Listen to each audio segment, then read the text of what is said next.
But first up, universities, they can be such a wonderful place, a rite of passage for young people to learn so much about life, not just the adopted subject that they take.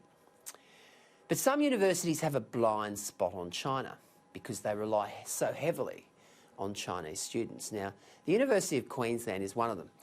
How ironic that UQ is leading the world in research for a coronavirus vaccine, while at the same time it's disciplining a student protester who has been critical of China.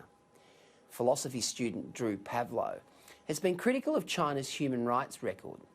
He's aired 8 allegations of misconduct have been levelled against him by UQ after he also posted online the nexus between the UQ and the People's Republic of China. Now, Pavlou faces a disciplinary hearing on May 20 and potential expulsion from the university.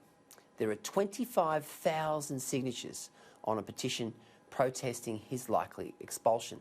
Now, luckily in Australia, unlike China, we live in a democracy where free speech and intellectual freedom is encouraged, or you'd think so anyway.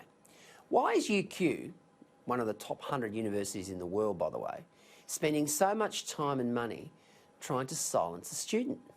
This same fellow organised a pro-Hong Kong rally when the riots broke out last year. Now, he clearly, like so many of us, sees the repressive Chinese style of government as something to expose, something to talk about. This is the same government that accuses Australia of being part of an international conspiracy to shame China, all because we want an independent inquiry into the origin of the coronavirus. Did it come from a bat? Did it come from bat soup? Did it come from a lab? Did it come from outer space? Surely it's in China's interests to find out as well as the West. After all, many thousands of Chinese have died from the virus. Or are Chinese citizens expendable in all of this? The other thing UQ's actions clearly demonstrate is that Australia has become way too over-reliant, possibly addicted, on the Chinese moolah. 2/3 of international students to Australia are from China, a multi-billion-dollar industry.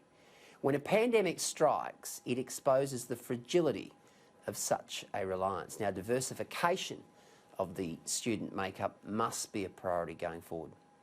We've always known universities are hotbeds for Marxists. That's very clear in the way many of our kids are brainwashed while doing their tertiary education. But UQ clearly can't brainwash this fellow Mr Pavlou.